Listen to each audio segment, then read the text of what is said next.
Hello there, welcome to the Football Block. My name is Brandon, and today we are going to do a season review of FC Barcelona's season for the entirety of the 2024-2025 campaign. This is my third year doing that, so if that sounds interesting, let's hop right into it.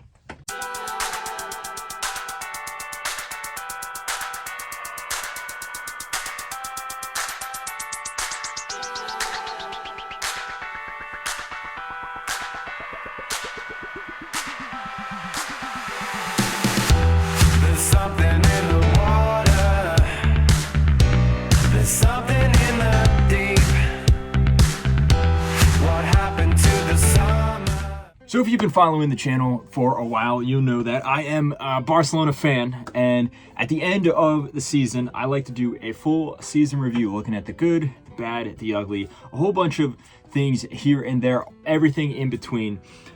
This is my third year doing it. Now, technically the first year I did for the 2022-2023 season. I recorded the footage, but unfortunately never got around to editing it. But I did do an extensive review of the last year's season, and this time we will be following it up again for 2024-2025. So the way that this video will work is we have several different categories to look through. First, I'm going to give a very brief recap of last season to show what's the legacy of last season, the situation heading into this season. I'm going to look at the transfer window, who was in, who was out, talk about, how each dealing was, if it was beneficial to the club or if it was bad or if it was, somewhere in the middle. And then I'll go into just a chronological, basically story of the whole season, looking at each month, all the big things that have happened, looking at how the season unfolded. And then afterwards, I'm going to give several awards, as I call them, for the MVP. Usually I'll do like a, top three best players of the season. Then unfortunately, the worst player of the season, then the best performance of the season, best games of the season, then the worst games of the season, and then like an overall grade. I'll usually do like a grading system like A, B, C, or D, or now maybe I might do like a number system. I'll do both for this video. So without further ado, let's hop right into it. And heading into this season, the conclusion of the 2023-2024 season, it wasn't a good season. Barcelona had some good moments last year. There was a few, good victories here and there against some rivals, in particular the games against Atletico Madrid. There was also a moment there, I would say around February to March, and beginning of April, where it looked like Barcelona could turn the season around, but overall, minus those highlights of the season, it was a very poor season. Barcelona was the defending champions after winning in 2023. It was a pretty poor title defense. In fact, they weren't even the second best team in Spain. I thought Girona was overall a better team. There was a 10-point gap between Barcelona and Real Madrid come the end of the season. And Barcelona also was disappointing in the Champions League overall as well, whereas, they got out of the group stage, but the results kind of papered over a lot of poor performances. They had a good run up until they played PSG, and it was a controversial tie. I think Barcelona did get robbed a little bit, but still, there was a mental and physical collapse there at the end of the second half, which was very disappointing to see. Also, you just look at all the other competitions. Barcelona lost pretty early on in the Copa del Rey. They got destroyed by Real Madrid in the Spanish Super Cup. In fact, they lost all the Clásicos to Real Madrid. Some harrowing defeats there. But the main thing really is the performances. Game in and game out, poor performances. There was moments where big players would step up and bail out the team, and it would kind of paper over the cracks. But there was poor defensive mistakes. The attack really wasn't clicking, and there's reasons for that. I think without Busquets, without Alba, Busquets being in the midfield, and then of course like a big name in the dressing room like Alba, and then also just fatigue as well. You can also say Xavi's style started to get found out, but at the end of last season, there was the whole controversy with Xavi where initially he said he was going to step down. Then Laporta begged him to stay. He eventually did say he was going to stay, but then they fired him. They sacked him. Personally, I think that it was ultimately the right choice for Xavi to leave, but I do think that the way that they handled it was a little disrespectful, especially to a club legend like that. But either way, Hansi Flick came in looking to invigorate the squad with not just his own playing style, but just this culture that he's going to bring to the team that we saw with Bayern Munich. There were some questions. Obviously, he did not have a good run at Germany, at the Germany national team, as the head coach at least. It was very poor. In fact, he's the only coach in the German national team's history to get sacked. But still, you can't look past how amazing he was with Bayern Munich, winning the treble with them. And as Barcelona fans, we all know it well because he was on the other side of that embarrassing 8-2 catastrophe for Barcelona. So he came in. There was some good hope for the season. As for the transfer window in the summer, there was some financial issues, recurring financial issues with this club. So they weren't able to bring in a lot of big names. The biggest name that they brought in, the biggest money transfer was Dani Olmo. And this was a transfer that personally, when it happened, I was like, he's a great player. He had an amazing performance at the Euros over the summer. In fact, you can argue he was the best player of the tournament. I would argue, actually, that he was just the overall best player at Euro 2024.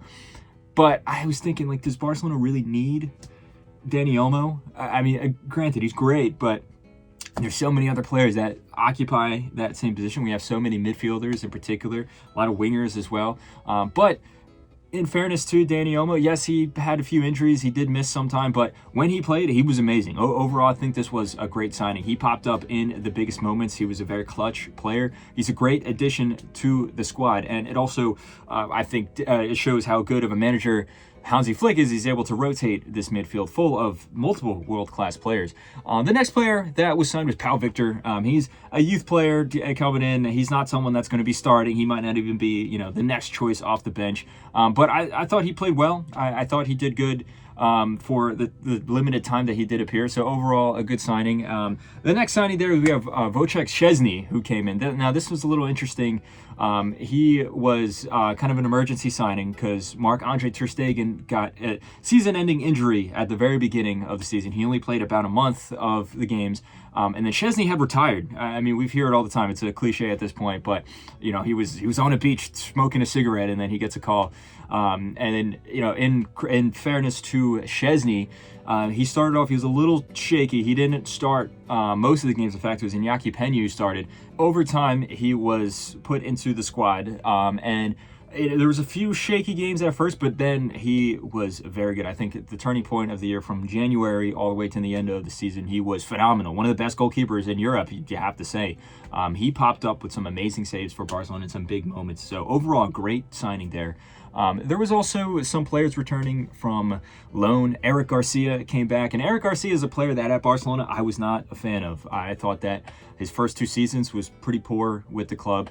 He went on loan to Girona, had a very good season at Girona, and then he came back here. And maybe it's because it's a different system with Hansi Flick. Maybe it's also because he hasn't really been playing center back. In fact, he'll play either as a right back or as a central defensive midfielder. But he actually had a very good season. I'm very happy to see him finally fulfilling this potential, because he was always a player that we saw when he was at Man City, had a lot of potential behind him, but he finally showed up there. So good on Eric Garcia.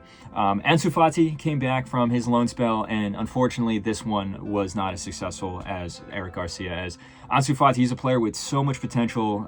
We saw it in pockets, but injuries kind of just have derailed this guy's career. Unfortunately, it's not over. It's not impossible for him to bounce back, but probably not at Barcelona. It doesn't seem like there is a space for him in the team, especially with the electric wingers that Barcelona have now. And then, maybe you can argue that he can play as like a number 10 or like in the midfield, but then with Dani Olmo coming in, there really isn't a spot for him in the team. He didn't really feature, didn't really have anything of note to do this season. So unfortunately, this one was a little bit of a poor signing, if you want to say. There was a controversy with the transfer window in January as well. Barcelona didn't bring in anyone in January, but technically they had to bring in Dani Olmo and Pau Victor again, because there was, like I said, with the financial issues. they had to re-register them, and that was a whole chaotic situation. But Laporta was able to basically bail the club out there. Now, as for the departing players, there was Serginho Dest. He had not played for the club for a long time. He was on loan. And then he also didn't play for a long time because he got injured. Now, I'm an American, so I'm a little biased. I do like Serginho Dest a lot. I think he can offer a lot to the team. In fact, I think his performances for the U.S., for the most part, are pretty good. For Barcelona, though, I don't know if he's a Barcelona player. He's had a few good moments here and there. But you have to say his best moments are because of his attacking output. It's not necessarily for his defensive qualities. In fact, he's pretty poor defensively at such a high level. So the fact that he has left the club, I think, is overall probably, a good result there. Marcos Alonso left as well. I think Marcos Alonso did not have a good time at Barcelona. He was pretty poor over the 2 seasons he was there. It's good to see him no longer with the club. Sergio Roberto is a player that's given a lot to the team. He was one of the vice captains because he's been there for so long. He's had good moments historically. I actually think that he had a decent performance last season in the limited role that he played, but you can tell that he's a player that he has declined a lot over the years. He's not even that old of a player, but he has declined since probably 2017, 2018. So it was best for him to move on. João Cancelo was a player that was a short-term loan, and he's a player that, because I'm part Portuguese, I do like João Cancelo a lot. He is a very fun player to watch, and he started off his time at Barcelona last year very well. I thought he was very good up until that Villarreal game, where he just had an abysmal performance, and from there he completely fell off. He was awful in the quarterfinals of the Champions League against PSG, and you can just tell his confidence got shot. He's a player that his mentality is usually not his strength. So, and he's also someone that's going to demand high wages. So it was also good to see him moved on. João Felix, another Portuguese player there, another player that is such a frustrating player to watch at times. If, on his day, he's one of the most fun players to watch, but how many times is it his day? He's just so inconsistent. He popped up with some great moments last year, but those great moments you can kind of count on your hand. I mean, there was the 2 games against Atletico Madrid. There was the first game of the Champions League against Royal Antwerp. He scored a bicycle kick against, I believe it was Real Betis, and that's pretty much it. It's a shame it didn't work out, but he definitely would not survive under this super intense Hansi Flick style. Also, there really isn't a spot for him in the team with the rise of players like Rafinha, who we'll get onto in a bit. And like I said, with João Cancelo as well, he's going to demand high wages, so it was ultimately good to see him leave the club. The next player that left was Marc Guéhi. This was an interesting one. He was an up-and-coming player from La Masia, and he didn't play that much last year, but he did pop up with some good moments. He had the winning goal against Athletic Bilbao. Chelsea bought him, interestingly enough, and then he went to Chelsea and has basically done nothing of note. I do think that this signing was a little poor. I do think Barcelona should have kept on to Marc Guéhi. That really would have helped, especially as the season went on, as we'll get to. One of Barcelona's weaknesses is I feel like their squad isn't as deep as it should be for a team that's trying to compete on all fronts. So this was a poor signing to let go of, in my opinion. The next one is we have Ilkay Gundogan, and he was a player that went to Barcelona on his own fruition. He wanted to come here and he wanted to have a challenge. He just came off of winning the treble with Man City, and I thought for the time that he played with Barcelona, he was good. He wasn't amazing. It wasn't ground shattering or anything like that, but he was one of the better players last year. It was a very good head to have in the locker room as well. So it's a shame that it turned out like this, but according to the news reports, Hansi Flick couldn't guarantee that he'd be a guaranteed starter. He wanted to have more playing time. And as we saw this year, I thought the midfield for Barcelona was phenomenal, even without Gundogan. And then on the flip side, Gundogan going back to Man City on a free transfer there didn't really turn out too well. Now, granted, Man City overall had a very poor season, but he in particular did not cover himself in glory.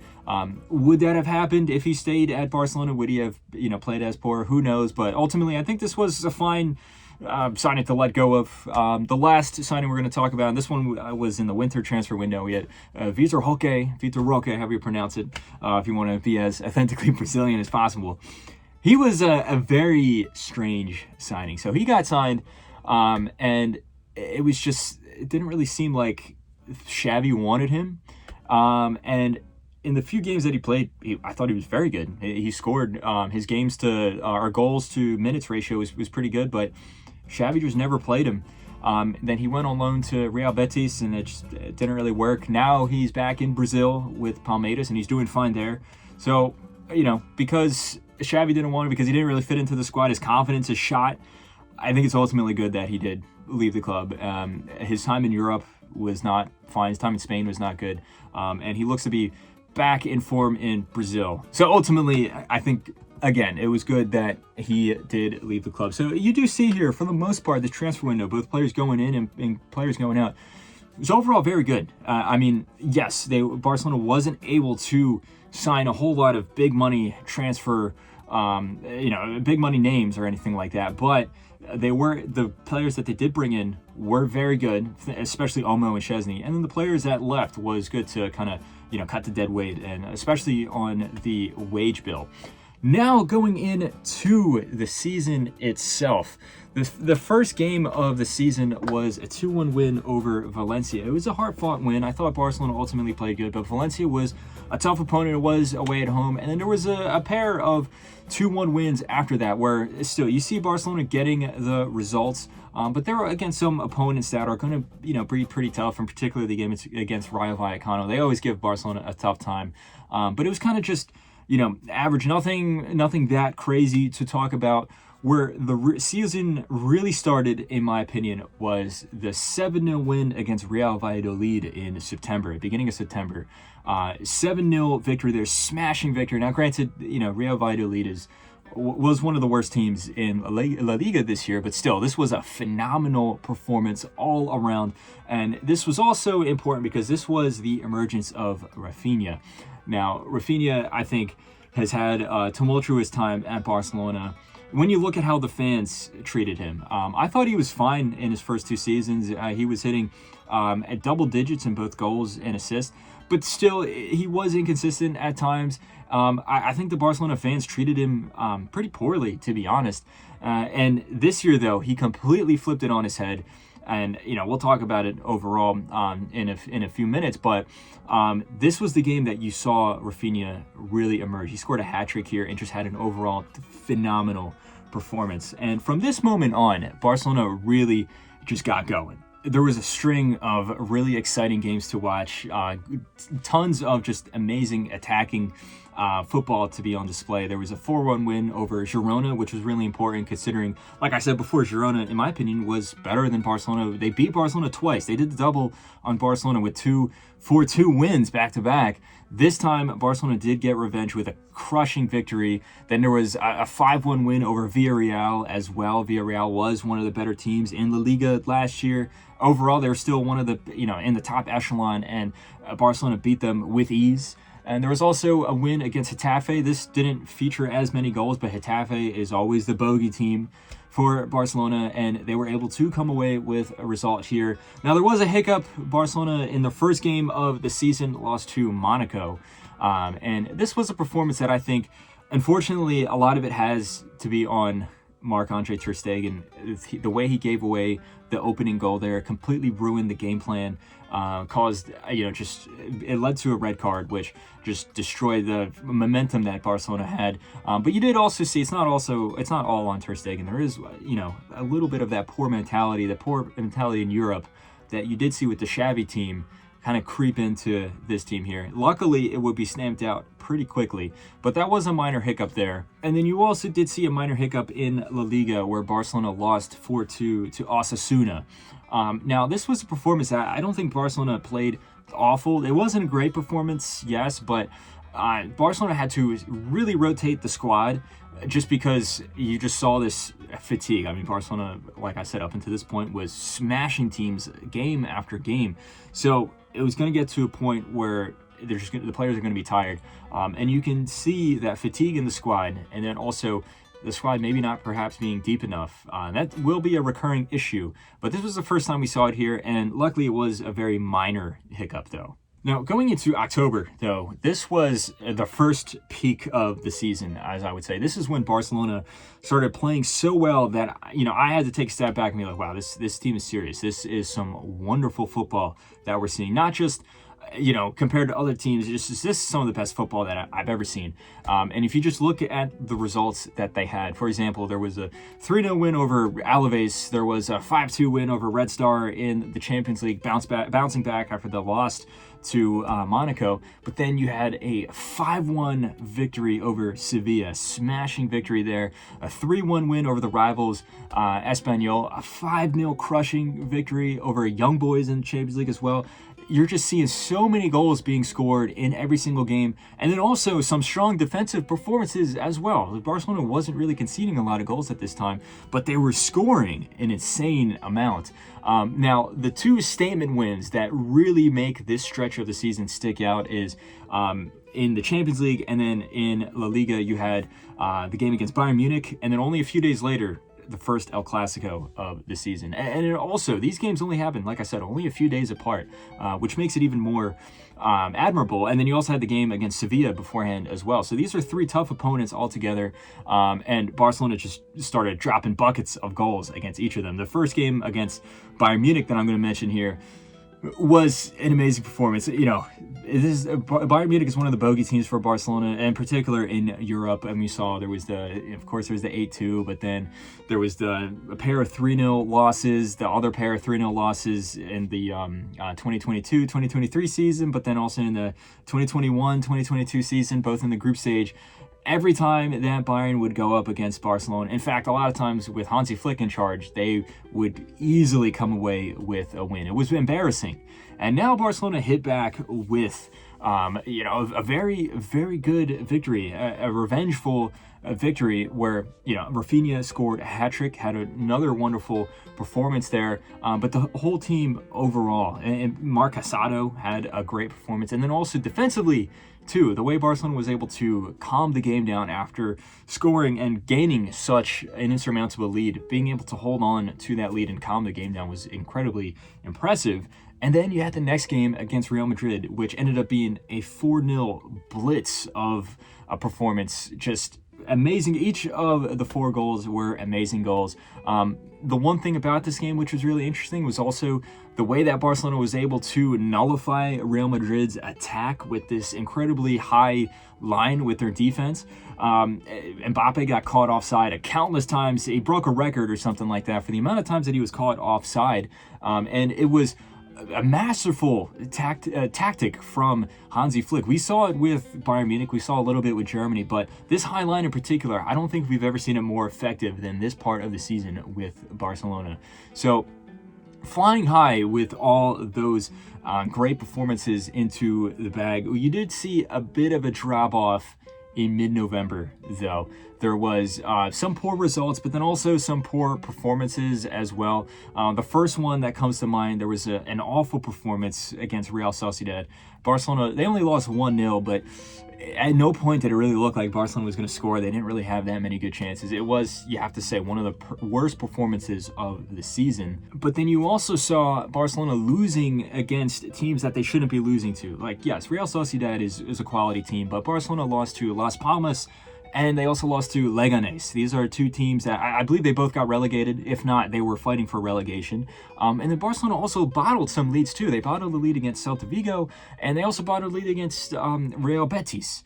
So it was a string of poor performances, but mainly from a defensive point of view. That incredibly high line that we saw did get exploited a little bit, but it was also not so much the high line, just silly mistakes from defenders, and then also just the midfield not being able to hold on to the ball as sufficiently as they should. And the loss, I think, that was most painful was right at the end of the year. So now we're in December. This is the last game of the calendar year. Barcelona went up against Atletico Madrid at home, and in the first half, Barcelona was phenomenal. Pedri scored a beautiful goal.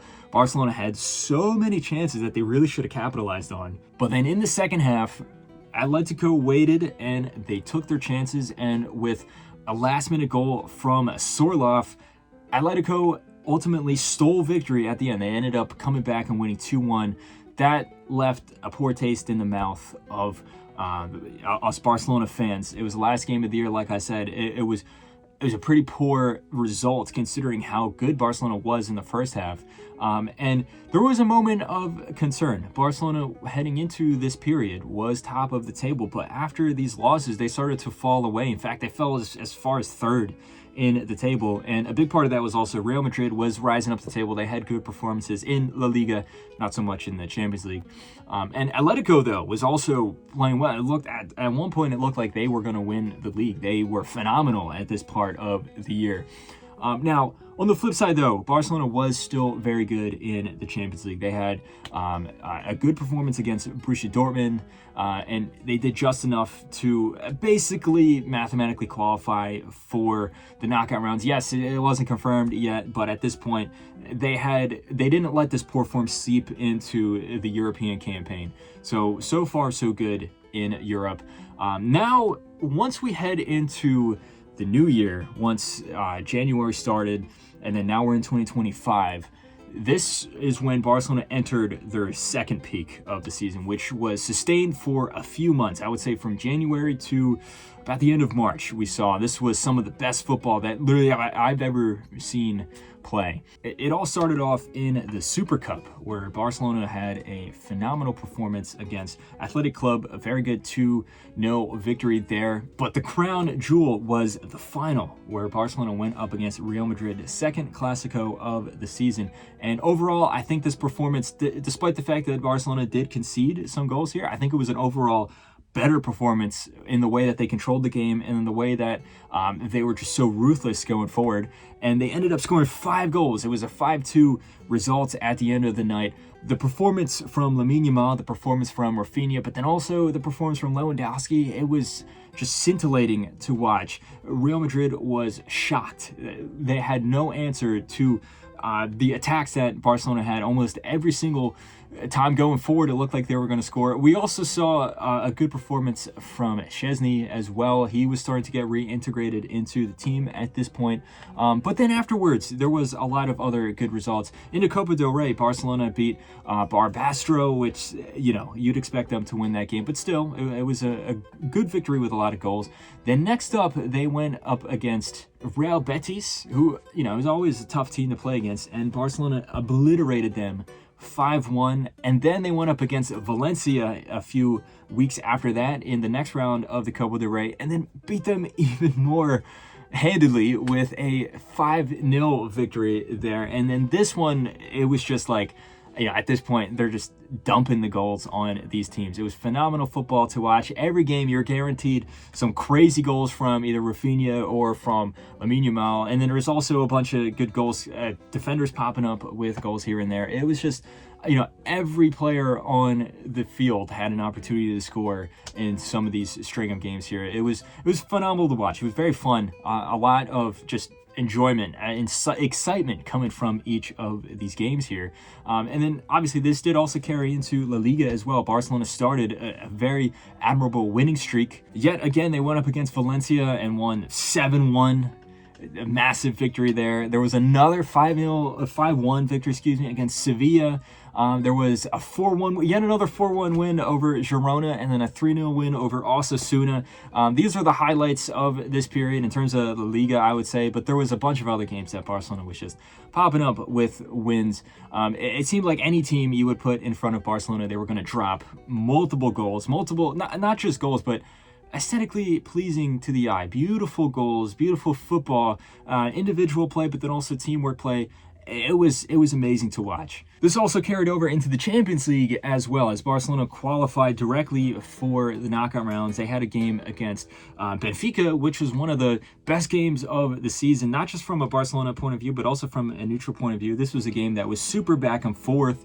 Barcelona defensively was a little poor, and Szczesny actually didn't really cover himself in glory in this particular match. But what we really saw was the strong mentality of Barcelona, where they were down at one point. They were 4-2 down, but they were able to come back and win 5-4. Rafinha, in particular, was the standout player. You also saw Eric Garcia start to be reintegrated into the squad as well as a good substitute.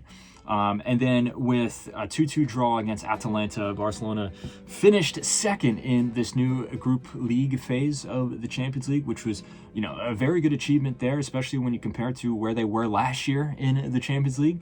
And then also heading into March now, you did see there was a string of games against Atletico Madrid. This was one part of the season which was really important to highlight, in my opinion. Now, like I said before, Atletico Madrid, I think up until this point, you can argue, had been the best team in La Liga in terms of just getting the results, getting the consistent results. Yes, Barcelona just plays better football, but Atletico, they were top of the table at one point.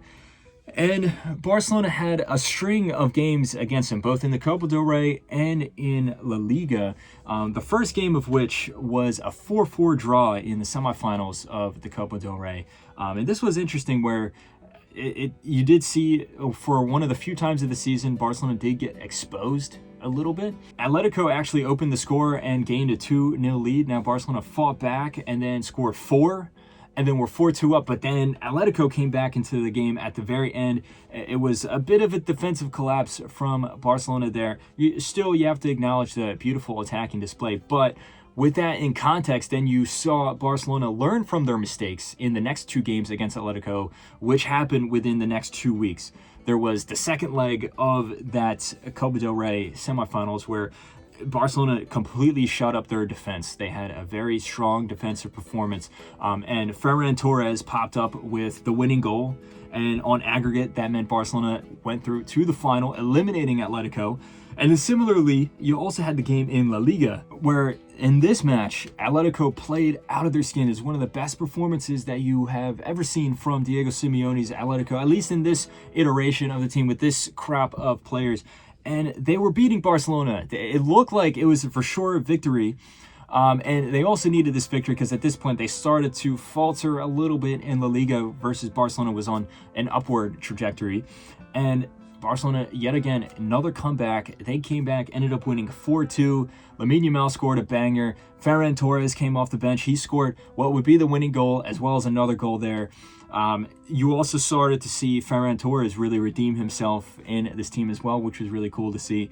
But at the end of these matches there, at the end of all these games against Atletico, Barcelona came out on top. And not only did they eliminate Atletico from the Copa del Rey, they essentially ended their La Liga title campaign as well. So it's a phenomenal run of games for Barcelona. But one of the things that is really important to point out is a strong mentality where constantly you saw Barca having to come back. They had obstacles put in their way and they were able to overcome these obstacles. This is something that you didn't see with the Xavi team, with Ronald Koeman, Quique Setien, definitely not Valverde, where at any point where their backs up were against the wall, they would crumble. This time you saw the opposite, where you really did see Barca be able to overcome these really tough obstacles, whether it be just a super talented team they're playing up against, or a tough style of a particular team as well. Just anything that you put in front of Barcelona, it looked like they had an answer for it. Also in this period of their second peak, if you want to say, you also saw some good performances in the Champions League. In the round 16, Barcelona went up against Benfica yet again. And the first leg also ties into what I was talking about with the strong mentality, where unfortunately, because of their high line, they did have, there was a defensive mistake there, led to a red card. And this was the first leg in Portugal. It was a very tough scene for Barcelona as they were backs up against the wall. And Benfica are a solid team. They're not good. Like we saw, they were able to put 4 goals past Barcelona in the group phase, and yet Barcelona was able to kind of change their tactics a little bit, shut down shop, defend, and then look for moments on the counter. We haven't really seen this team play like this up to this point, but the way that they were able to adapt to that was very impressive, and they came away with a 1-0 win after a beautiful goal from Rafinha, I have to say. And then the second leg back in Barcelona, it was vintage Barca, where Lamine Yamal scored an insane goal. There was also a good goal off a set piece and stuff like everything clicked, and Barcelona marched on into the quarterfinals with ease at this point. And it's not even that Benfica played bad. They had an admirable performance, but they just had nothing to show for the class that Barcelona was able to put on the table in this particular matchup. Now, after playing at such a high level for such a long time, you did start to see Barca get a little fatigued. And there was a string of slow performances. I think slow is the best way to describe these games here. You would start to see some defensive mishaps and stuff like that. Now, they were usually able to score enough goals to offset these defensive mishaps, but still, you started to see a little bit of a decline into performances. For example, there was a 1-1 draw with Real Betis. There was a 1-0 win over Leganés, but Barcelona only won because of an own goal, and they had to have Íñigo Martínez pop up with a phenomenal performance to bail them out from stopping them from scoring. There was the comeback win over Celta Vigo, where Celta Vigo was winning and then Barcelona had to come back. Now, granted, this still does speak to the strong mentality that Barcelona had. Rafinha in particular played an integral role in this comeback here. But the fact that Barcelona conceded 3 goals to Celtic, also just the way they conceded as well, was some cause for concern. There was a 1-0 win over Mallorca, which kind of was a sluggish performance. And there was also a 2-1 win over Real Valladolid. Now remember, this is the same team that Barcelona smashed 7-0 in September. This time around, it was a win, but Barcelona really had to fight for it.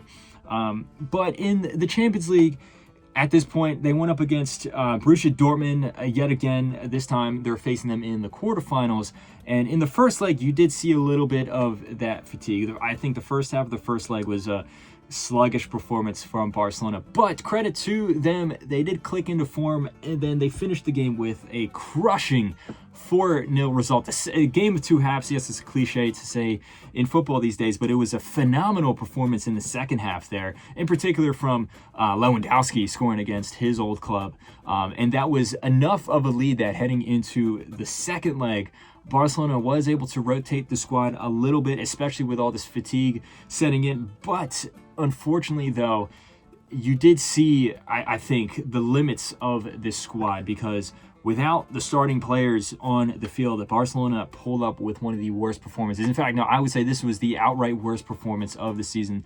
Barcelona lost 3-1 to Borussia Dortmund. There was a moment there where you thought maybe one of these embarrassing Champions League bottle jobs could pop up again. Ultimately, that did not happen, but still, it was, just an embarrassing performance on the night, even though it wasn't enough to eliminate Barcelona. But like I said, there was some cracks that you were starting to see in this young team. And only a few days later, though, Barcelona did find themselves in the Copa del Rey final against Real Madrid. This is the third Clásico of the season here, and this was a game from a neutral point of view that was super exciting. First half, Barcelona completely bossed the game. They played so well, in fact, that I think they maybe got a little arrogant heading into the second half. They forgot who they were playing against. They're playing against their biggest rival, a team that never gives up, even if they are not in their best of form, as Real Madrid were this season. And with a free kick from Mbappe, and then also a header off a corner from Tchouameni, out of nowhere, Real Madrid's back in the lead. But as I keep harping on, the strong mentality is unbeaten this year for Barcelona. A very nice goal off the bench from Ferran Torres saw them tie it up 2-2 heading into extra time. And then Jules Koundé popped up with a wonderful long shot to win it in extra time for Barcelona. Deserving victory, in my opinion. I think the majority, or the entire campaign of the Copa del Rey, Barcelona was the best team. But then also for most of the final, save maybe 15 minutes in the second half, Barcelona was a better team. They deserved the win here. Yet another win against Real Madrid, though, which was amazing to see. But then after that, only a few days later, we had we saw like a super tough string of games involving the semifinal of the Champions League against Inter Milan. Now, going into this game, I thought that Barcelona was going to comfortably win. And I thought that, there was, yes, some fatigue setting in the team, but you also saw that on Inter Milan's side as well. Unfortunately, I got that prediction completely wrong, because Simone Inzaghi, the way that he was able to set up his team tactically, exposed a lot of the defensive flaws in this Barcelona squad. The first leg of this semifinal, was 3-3 on the night, but Barcelona had to fight back on each occasion for each of the goals to come away with victory there. And in fact, there was a fourth goal that Inter scored that probably should have been, allowed. And had it been allowed, Barcelona would have lost on the night. And this game was so interesting. First of all, it was just an amazing game to watch as a neutral, you do have to say. But from a Barcelona point of view, the defensive frailties were exposed for everyone to see. First off, the way that they played on set pieces was very poor, but then also just the amount of space that is left with this high line, especially long balls over the top, and especially with a team with such talented wingbacks like Inter Milan do, and then also such clinical strikers like Inter Milan do, it caused some serious damage. Now, in terms of going in the other direction, Barcelona with their attacking display, some of the best football we've seen all season. I mean, the first goal from Lamine Yamal was amazing. That, it's become his trademark now, where he cuts in and curls it in from his left foot. It was also a good goal from Ferran Torres. Yet another goal from Ferran Torres after some magic from Pedri. And then also that third goal from Rafinha was an absolute rocket. And unfortunately, it will count as an own goal off of Jan Sommer because it crashed off the crossbar. But still, there was hope that Barcelona was going to be able to, outscore their defensive flaws. And unfortunately, that did not happen in the second leg, though. This was a game that was super back and forth, more so than the first leg, I would say. Inter Milan raced to a 2-0 lead, then Barcelona fought back, and then eventually gained the lead. They scored, Rafinha scored a goal to make it 3-2 with only less than 5 minutes to go. But I think this is where you start to see the youthfulness of the squad set in, where they're so dedicated to playing this specific brand of football with this high line, the super aggressive, this German style, this Hansi Flick style that they're tied to, that they did not think about it from, a pragmatic point of view. They still had all their players pushing up. They still were playing this super high line. They still left all this wide open space. And with a very quick counterattack, suddenly you're 3-on-3, and then Acerbi, who is coming up and playing in the striker's wall for Inter Milan, scores in the 90-plus minute to tie it 3-3. At that point, Barcelona was just so fatigued. Eventually, Inter was able to bring on some subs that reinvigorated the team. Fratesi scored to make it 4-3, 7-6 on aggregate, and Barcelona exit the Champions League, unfortunately, and the treble dream died there. But it was a very admirable run in the Champions League. This was the best we've seen Barcelona in the Champions League since, you can argue probably the treble win in 2015. Maybe 15, 16, but the way that they exited the tournament in that season was a little poor. The last time they made it to the semifinals in 2018-19, the performances weren't good. It was just Messi and Ter Stegen and occasionally Suarez popping up with some good match-saving clutch performances. This time around, this was a wonderful campaign. It's a shame that Barcelona wasn't able to come out on top at the end of the season, but still, I think that we saw some beautiful football here. And, as a fan of this team, that's pretty much all you can ask for. That is the best thing that this team can give you.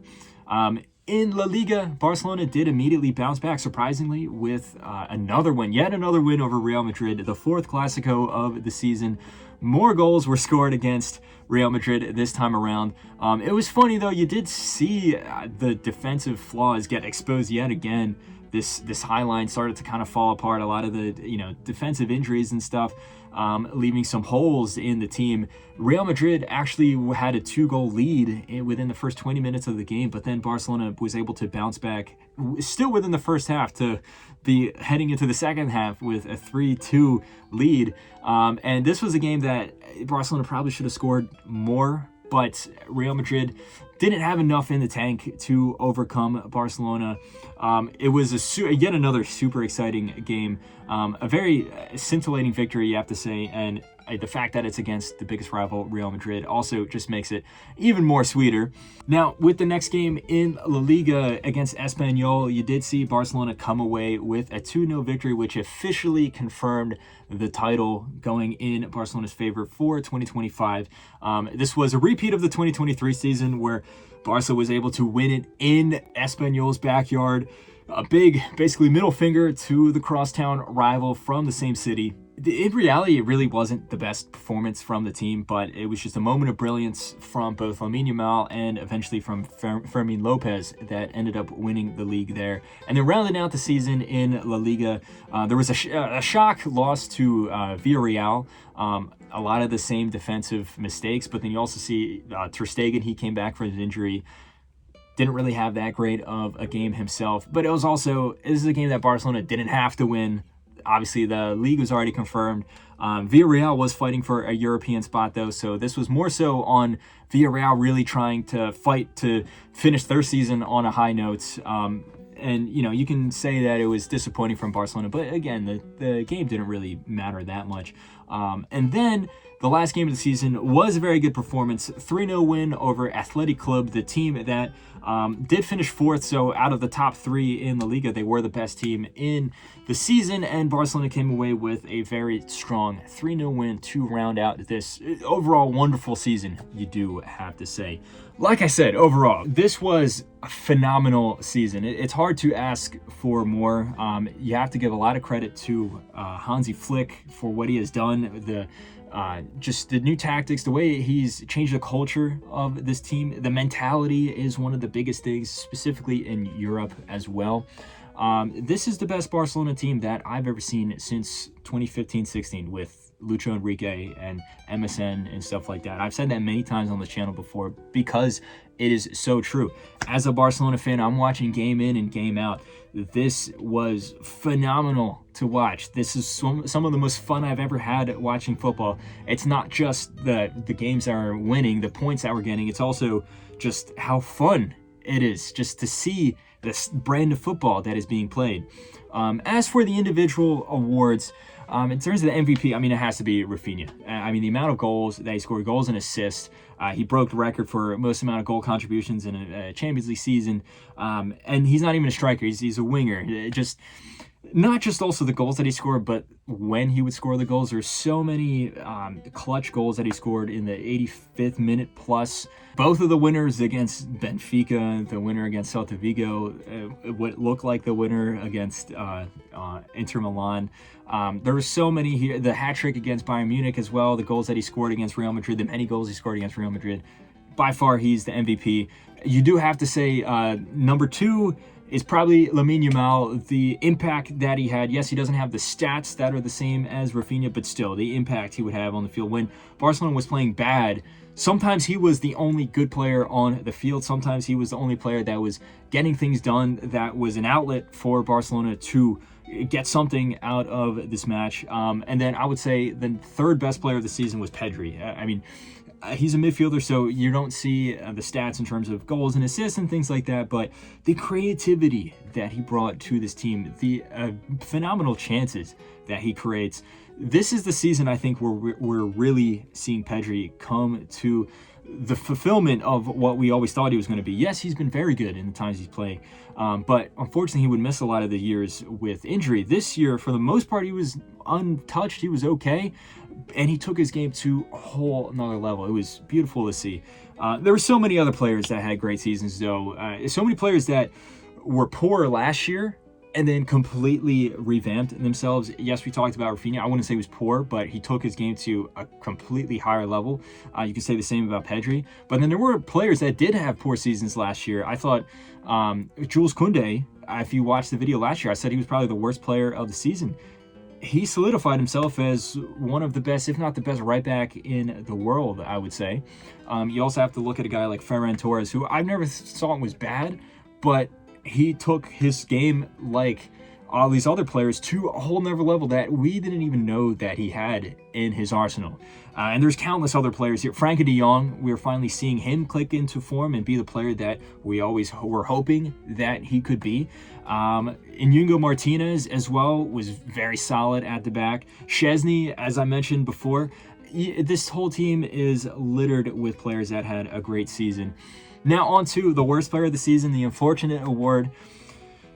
I think it's two players that didn't get to play as much. It's between two of these guys, and that has to be Ronald Araujo and Marc-Andre Ter Stegen, which is so ironic because if you go back in 2023, I would say they were probably the two best players of the season that year, and it's so ironic to see them now being the two worst players.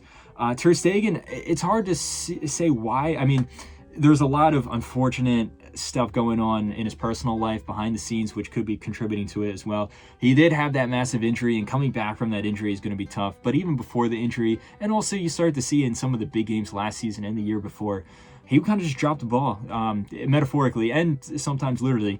He would just drop the ball in the biggest moments. And Ronald Araujo as well, even more so. There was a whole controversy where he was coming back from a major injury from the summer. Didn't look like he was going to stay. It looked like Juventus was going to buy him. He decided to stick with the team. And I think the fact that he's no longer a nailed-on starter, though, it did kind of take a hit mentally.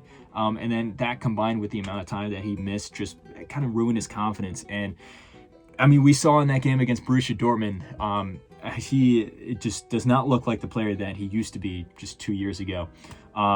As for the best game of the season, there was so many games that you have to put down here. I think if I had to choose one, I would say probably the 4-1 win over Bayern. Just the way that Barcelona was so ruthless in attack in the first half, and then after gaining that lead, the way that they were able to expertly hold the lead in the second half was very impressive to watch. But then, of course, you have to talk about the 4-0 win over Real Madrid only a few days later after that. The 5-2 win over Real Madrid in the Super Cup final as well was a phenomenal result. I would say the 3-1 win over Benfica was just, a 10 out of 10 performance, you do have to say. Even the goal that Barcelona conceded was a goal that you can't really do anything about. It was just a good set piece. Other than that, it was, like I said, a 10 out of 10 performance. And then there's also the 7-0 win over Real Valladolid, where you really saw the Hansi Flick style finally set in to this squad. But because it is against, a weaker opponent, maybe it's not perhaps the number one best performance of the season. As for the worst performance of the season, there's two that come to mind. I think the outright worst is probably the 3-1 loss to Borussia Dortmund, but there is some context with that because Barcelona had such an insurmountable lead in the first half that they were going into this game with a rotated squad, also knowing that they were likely going to go through the semis. And then there was also the 1-0 loss to Real Sociedad. I would say just in terms of the attacking output, that was the one game where Barcelona didn't offer anything going forward for the reasons that we mentioned already. So those are the two games there. But the fact that it's just those two games that you're looking at compared to the great games of the season, it was hard to choose because there's so many. It just speaks to how phenomenal this season was overall. And speaking of that, if I had to give a grade, I would say that this is an A. I mean, an A+ would have to be like, a 10 out of 10 performance, absolutely perfect. It wasn't perfect because Barcelona didn't win the treble or anything like that, but still, the fact that they were so close to winning the treble in comparison to how low this team was just a year ago, this is phenomenal. And for all the reasons that I said before with how fun this team was to watch, it is really hard to ask for more as a Barcelona fan. So I would say this was a solid A season, a 9 out of 10 if you want to use the number scale.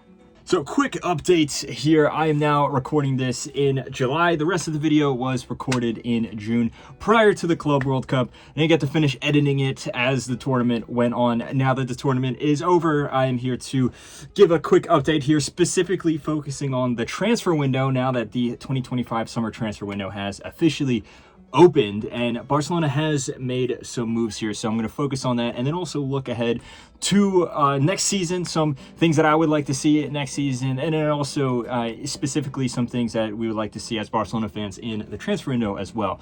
So specifically looking at the players that Barcelona has officially signed, there are two official transfers here. We have Joan Garcia, goalkeeper from Espanyol, very young upcoming prospect. He has had some crazy stats in La Liga over the past 2 seasons. I think this could be a very, very good signing. As we've seen, he is proven in this league already.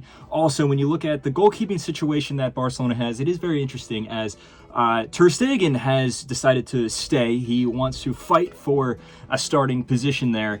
And because he has come off, like as I said before in this video, a relatively poor season, but you have to say he's a legend with the club. You have to give him the opportunity, you have to give him the respect and the honor that he deserves to still fight for that starting role there. I mean, he's technically the captain of the team. On the other hand, though, Szczesny has decided to stay. Now, Szczesny has said he's okay with an auxiliary role. So now that we have 3 top-class goalkeepers, it'll be very interesting to see where it goes from here, but this is a good situation to have. Ter Stegen, at his best, is a top 3 best goalkeeper in the world. Szczesny, even though he is towards the end of his career, is still a top-class goalkeeper. And then Joan Garcia is a youth player. You wouldn't expect that he is demanding to be the starting keeper, but he has the ability to become one of the best keepers in the world. So it's a very good situation to have here. There is a winger that has been signed from Copenhagen. We have Rooney Bagarty. I think I'm pronouncing that correctly. Feel free to correct me in the comments there. This guy kind of sprung up out of nowhere. He was very good for Copenhagen over the past 2 years. Obviously don't expect him to start. He should be an auxiliary player, an impact sub. That is a very good signing in my opinion. I know that we already have a lot of wingers in this team, but one of the issues with Barcelona towards the tail end of last year, as I talked about already, was it seemed like the squad had just reached its natural limit. The squad wasn't deep enough. They started to get very tired and very fatigued with the amount of games that they were playing. So it is important to reinforce the squad. Now, those are the 2 confirmed signings in. There is a signing that, as of recording this video, it is not official, but all signs look to it being official within the next few days, and that is Marcus Rashford. This is very interesting because there was a whole transfer saga with Nico Williams. If you remember, he was supposed to be signed last summer. The deal kind of fell through, and then there was that whole situation with Rafinha, and then this actually turned out to be positive because Rafinha used that motivation to then be the best player in the world, in my opinion, last year. I know, hot take. But now it looked like Barcelona was trying to sign Nico Williams again this summer. And personally, I thought that was a stupid idea. I think that Barcelona has enough wingers, especially with Rooney Bagarty now being signed.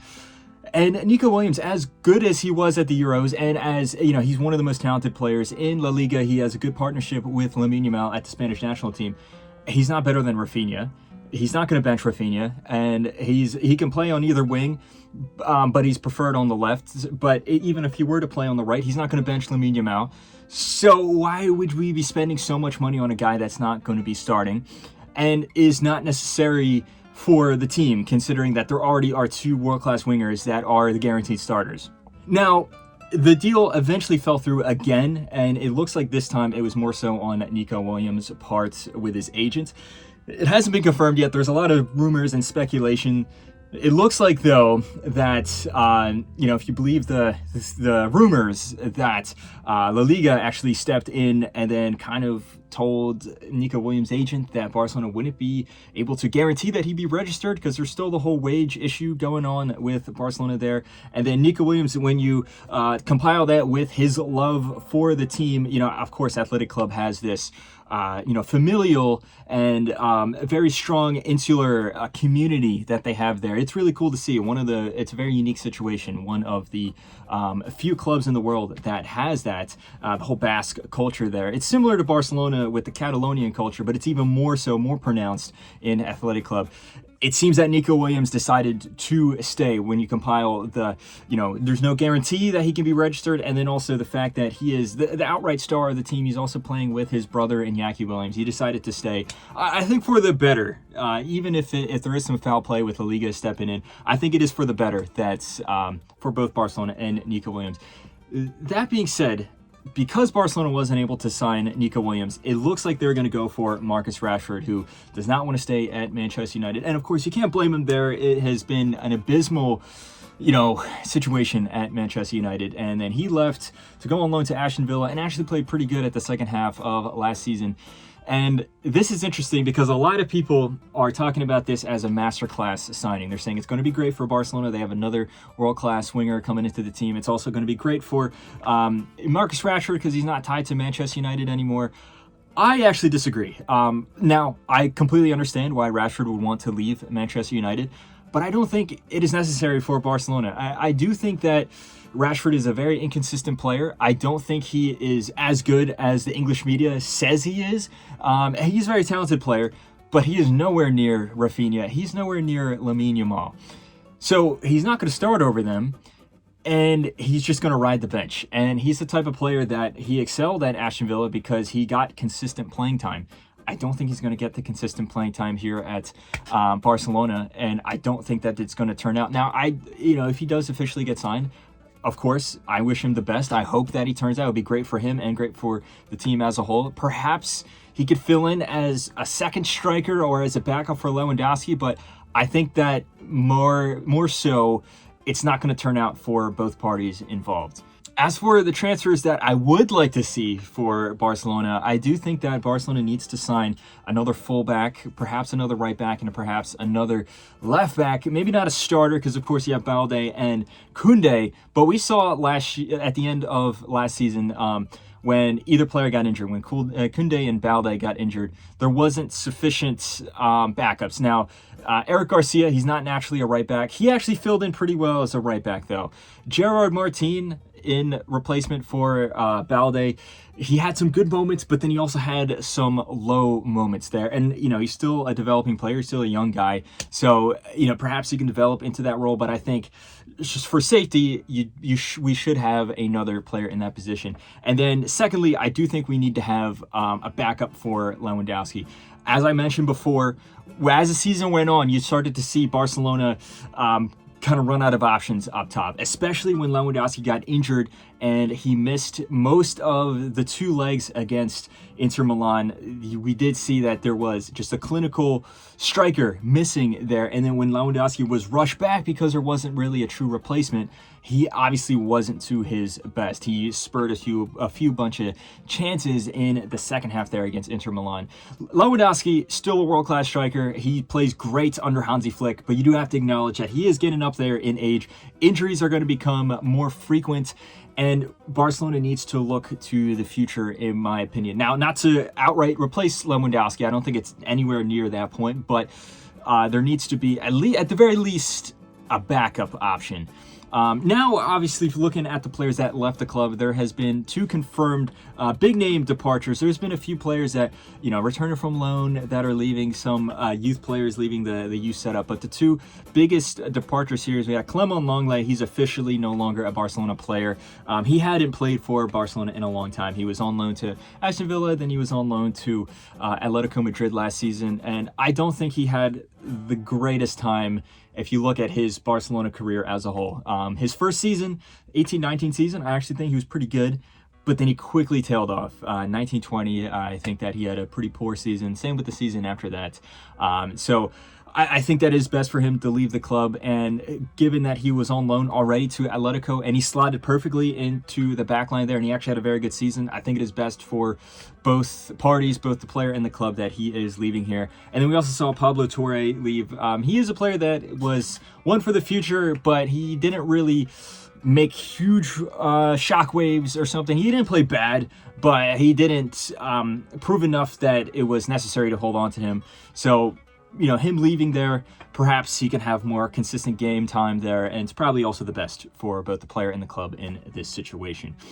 Now, looking on to next season, there are a few things that I expect of Barcelona, or hope for at least. That's probably the better phrase to use. I hope that Barcelona can win the Champions League. I know that is a tall task to ask for, but I do think that Barcelona has a serious chance to do so. We saw how far they went last season. I think they were the best team in the world. I know PSG ended up winning the Champions League and were phenomenal, but I do think that Barcelona was ultimately slightly better. You can call me biased, and perhaps I am slightly, but that should be the goal for Barcelona next year, to go that extra step and to win the Champions League. The second thing that I would like to see is for Barcelona to be slightly more flexible, maybe more pragmatic. Now, there is this very stereotypical Hansi Flick style that he has that is beautiful, and I love that he's brought this to this team. But there was moments there where it looked like he was his own worst enemy, and the biggest example of that was the second leg against Inter in the Champions League semifinals, where Barcelona was up by 1 goal. And yet they still kept going for it. They still kept trying to score another. There was 5 minutes left on the clock. If they just had parked the bus and put all 11 guys in front of the goal, Barcelona would have been in the final there. And, you know, this is one of the things that you come to expect with such a young team.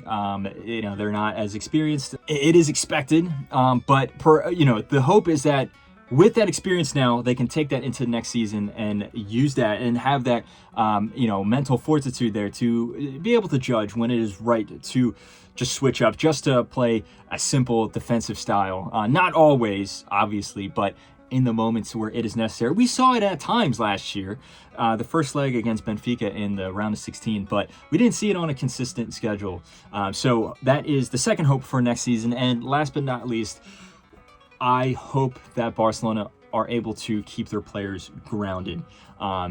There is the fear that they played so well this past season that a lot of these young guys can let that get to their head and perhaps, you know, get a little too full of themselves, maybe a little too egotistical, and then they stop thinking about the team collective as a whole. That is a fear, but you know, if you look at the track record, that doesn't normally happen at Barcelona with such a strong history with this club, with the amount of talented players that have come and gone through this team.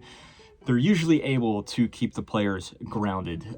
So hopefully that remains the same for next season. And if all of those things do occur, and if Barcelona is able to carry the momentum that they had from this past season, this wonderful season, I think the next season can be just as good, if not better. So anyway, guys, let me know what you thought of Barcelona's season for the year 2024-2025. If you're a Barcelona fan, what did you think? How would you grade the season? Feel free to give a grade in the comment section below. If you're not a Barcelona fan, let me know what you thought of your club. You know, feel free to give an overview of the season and of obviously what you expect for the next season. Type all your thoughts in the comment section below. Don't forget to like and subscribe. Share this video with a friend. Follow the Football Block on social media. But anyway, guys, my name is Brandon. This has been the Football Block, and I hope you have a nice rest of your night.